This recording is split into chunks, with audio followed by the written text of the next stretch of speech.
I know I'm about to open up Pandora's box, but humans actually shouldn't naturally be eating. Close the box.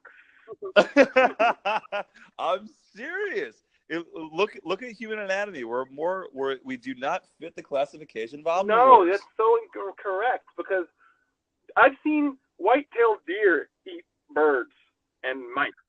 So what is the classification of this omnivore? Where were you? I can see him in the Poconos. I heard that white-tailed deer, they'll eat these because they need an increase in protein so they can grow their antlers for young bucks, so that they can grow their bigger antlers. They eat birds? You can look a video up right now and watch this happen. It's crazy looking. And it's raw, and they're alive, and they're eating the trees. I've seen plenty of herbivores eat meat to taste it, to try. Dude, there needs to be a Bambi remake with this in it. I would watch the hell out of this movie. I need to look this up. It's remarkable. I swear to you, I've never heard that in Really? my life. Oh. But it does kind of change things, though, about how we look at food, knowing that deer are eating birds alive. Mm-hmm. There's plenty of Could you imagine animals that only how the birds are feeling during plenty of animals that only eat leaves that also eat meat. Tons of them. Mammals, all of them. I agree, but you have to at least Including agree that we consume way too much of it. Too much, yes. Absolutely. Yeah, I mean, because there's all these health effects and everything. And let me make this clear: I am not vegan. I tried being vegan or even vegetarian for like 2 weeks, and it just does not suit me.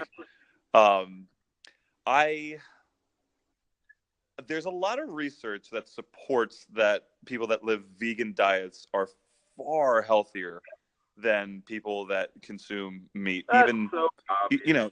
even irregular. Here's why. That's such a skewed thing. Because they're saying people that look into their diets, do a lot of research, and cook their foods healthily, have nothing but vegetables, are healthier than your average American? Oh, come on. No, duh. Your average American is smart, doesn't cook their own food, and doesn't do all these precautions as a vegan does. It has more time and more money and can cook and create these meals that don't involve meat. You don't technically need all of the meat, no. But your average American is not also, their average American is going to McDonald's. So you're comparing McDonald's guy to I have a garden guy. So, yeah, I would say they're more healthier, but if you're comparing to, the guy that perfectly meal plans his meals and works out every day versus the guy that perfectly meal plans their meals but doesn't have meat every day, they're going to probably be the same. You're not wrong. You know what? Thinking about it that way, you're not wrong. Yeah. Should humans be drinking milk? Here's my thoughts on milk. So I forget what dynasty this was, but there was a big war, and there was, let's say, just to make up numbers, there was 25 soldiers fighting 100 soldiers, so it was a large difference of odds. But this faction of group, Asian descent, they grew up drinking cattle's milk.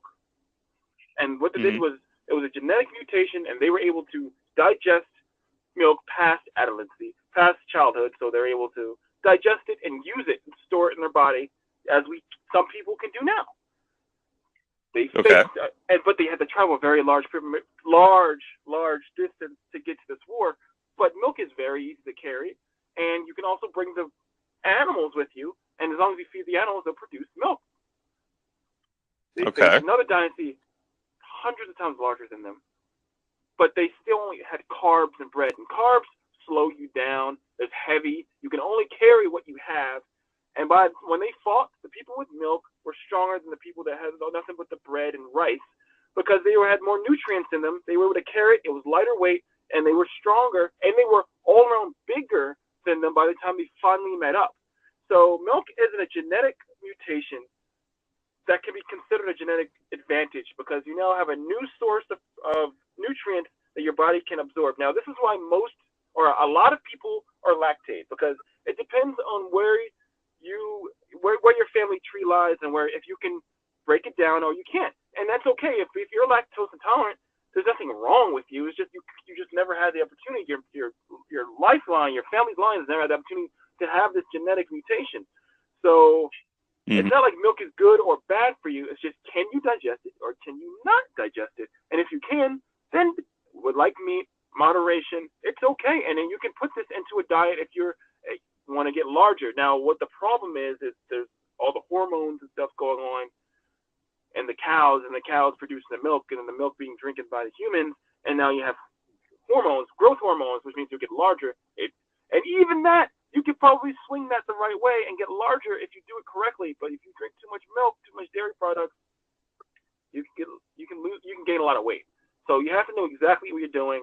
And this isn't like eating as many apples as you want. This has to be down to a science. You have to know what you're doing, but it can be done in a safe and healthy way. I believe whole milk is what I'm talking about. I think that there's a lot of validity in everything that you just said. Now, am I going to go back to drinking milk? No, I'm going to stick with my almond milk. There's nothing wrong. But I do see, yeah, I think it's delicious for one. But secondly, I do see what you're saying. Like it would make sense genetically if it was some kind of passed down genetic mutation. Well, I'm going to do some research on that. Yeah, I saw a special on how humans evolved, and I saw that, and it changed. It's surprising to me. I was like, oh, that's really cool. You know? Yeah, absolutely. Because like when you explain it that way, because normally when you hear it, they're just like, milk is bad. No other animals drink milk after infancy. Yeah, right. Which is true, but at the same time, I can see what you're saying, because we don't fit the same mold with how society works. Yeah, it's far different. You know, it's so. That is interesting. I will say though that in terms of general food health globally, we don't treat food the way that we should be.